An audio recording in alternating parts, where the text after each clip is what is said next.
بسم اللہ الرحمن الرحیم والصلاة والسلام علی رسولہ الکریم وعلی آلہ وصحبہ اجمعین۔ جو بھی بہن بھائی بچے بچیاں سن رہے ہیں سب کو میری طرف سے عید مبارک ہو۔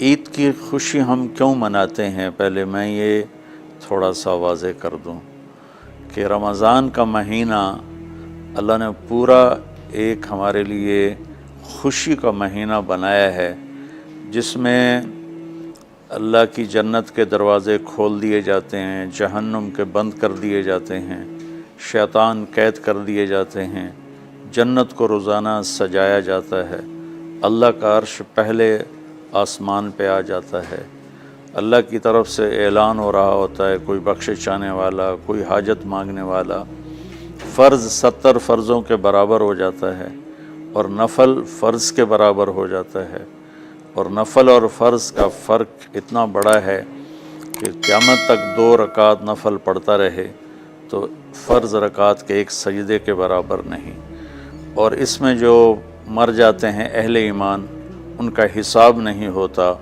ان کو قبر میں منکر نکیر نہیں آتے، اللہ تعالیٰ ان کو معاف فرما دیتا ہے۔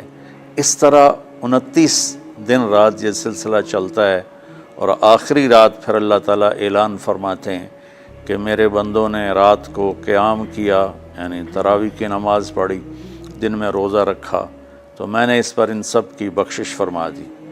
تو اس خوشی میں پھر ہم سب مل کر اللہ کی بارگاہ میں شکرانے کے مل کر 2 نفل ادا کرتے ہیں اور اللہ کا شکر ادا کرتے ہیں کہ یا اللہ تیرا شکر ہے تو نے ہمارے گناہوں کو معاف فرمایا، جہنم کو ہم پہ حرام کیا، جنت کو ہم پہ واجب کیا۔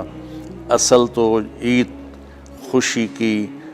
کی خوشی کی یہ وجہ ہے۔ آپ عید کے لیے غسل فرماتے تھے اور اپنے کپڑوں میں سے اچھے کپڑے منتخب فرماتے تھے، اور فجر کی نماز کے بعد آپ اشراق نہیں پڑھتے تھے اس دن، باقی آپ کی ساری زندگی کا معمول تھا کہ فجر کے بعد آپ اشراق پڑھتے تھے، لیکن اس دن آپ اشراق نہیں پڑھتے تھے، غسل فرما کے پھر کچھ کھا کے، کوئی میٹھی چیز، کھجور ہی عام طور پر ہوتی تھی، کھجور کھا کے پھر آپ عیدگاہ کی طرف تشریف لے جاتے تھے، اور پہلے نماز پڑھاتے تھے، پھر خطبہ ہوتا تھا، اور اس کے بعد جس راستے سے آپ جاتے تھے اس راستے کو چھوڑ کر پھر اور راستے سے گھر واپس آتے تھے، پھر وفود سے ملاقات کرتے تھے، سرداروں سے، صحابہ سے ملاقات کرتے تھے، اس میں کچھ کھانوں کا اہتمام بھی ہوتا تھا۔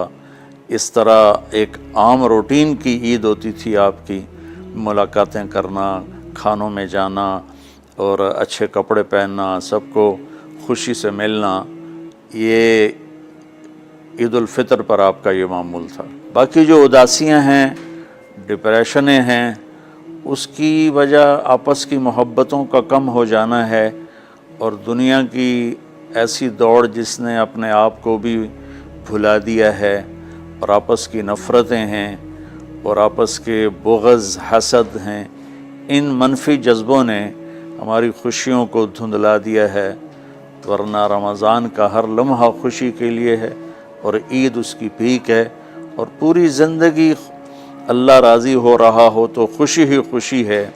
ہمیں اپنے ملک سے، اپنی نسل سے آپس کی نفرتیں، حسد، بغض یہ مٹانے ہوں گے، تب جا کر ہمیں حقیقی خوشیاں حاصل ہوں گی۔ میں اس عید کے خوشی کے موقع پر اپنی قوم سے ہاتھ جوڑ کے اپیل کروں گا کہ جھوٹ بولنا چھوڑ دیں، دھوکہ دینا چھوڑ دیں، اور ظلم کرنا چھوڑ دیں۔ مذہبی نفرت نے ہمیں تباہ کر دیا، سیاسی نفرت نے ہمیں تباہ کر دیا، صوبائی قومی نفرت نے ہمیں تباہ کر دیا، آپس کی رنجشوں کی نفرت نے ہمیں تباہ کر دیا۔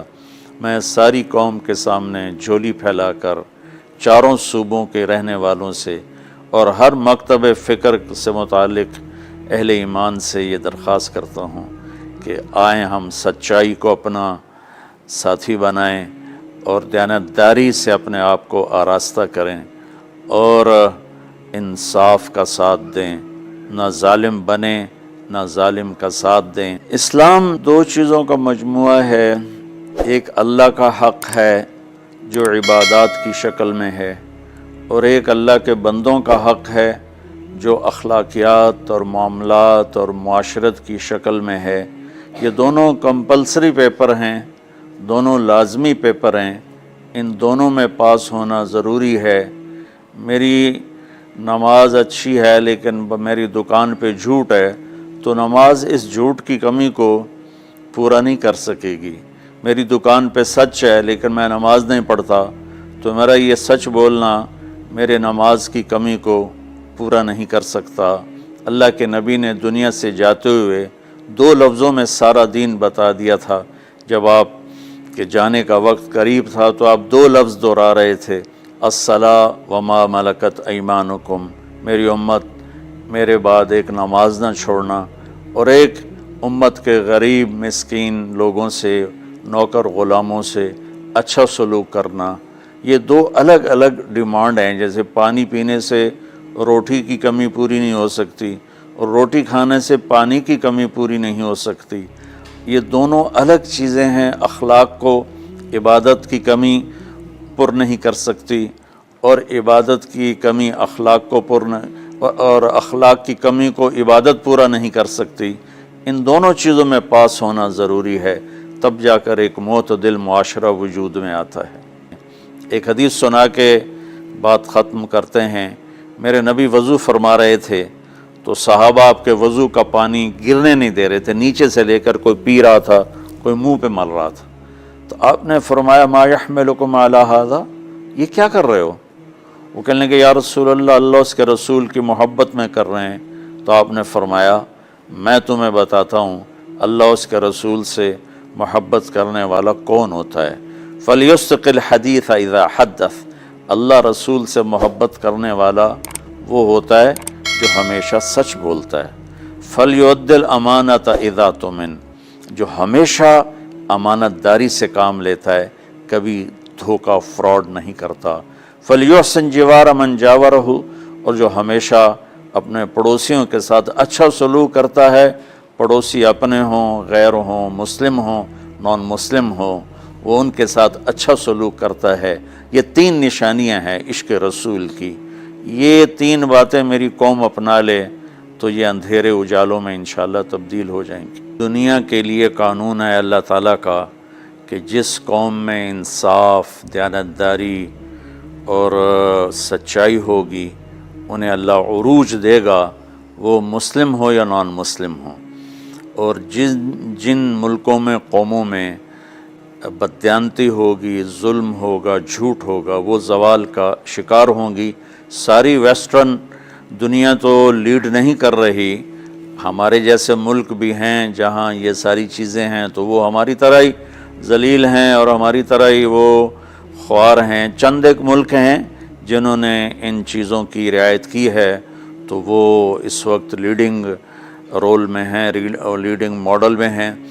تو دنیا کے لحاظ سے تو یہ قانون ہے کہ سچائی، دیانتداری اور انصاف قوموں کو اونچا لے جائے گا۔ آخرت میں اللہ تعالیٰ نے اعلان کیا ان اللہ لا یغفر ان یشرک بہ ویغفر ما دون ذلک لمن یشاء۔ آخرت میں کامیابی کا آخری فیصلہ ایمان پہ ہوگا کہ اللہ تعالیٰ کا فرمان ہے میں شرک معاف نہیں کروں گا، اس کے علاوہ میں جسے چاہوں معاف کر دوں۔ تو ہماری 52 کے قریب اسلامی ریاستیں ہیں، وہ سب بری طرح اس زوال کا شکار ہیں، جس کی بنیادی وجہ یہ 3 ہے جس کو میں بار بار آپ کے سامنے دہرا رہا ہوں۔ السلام علیکم۔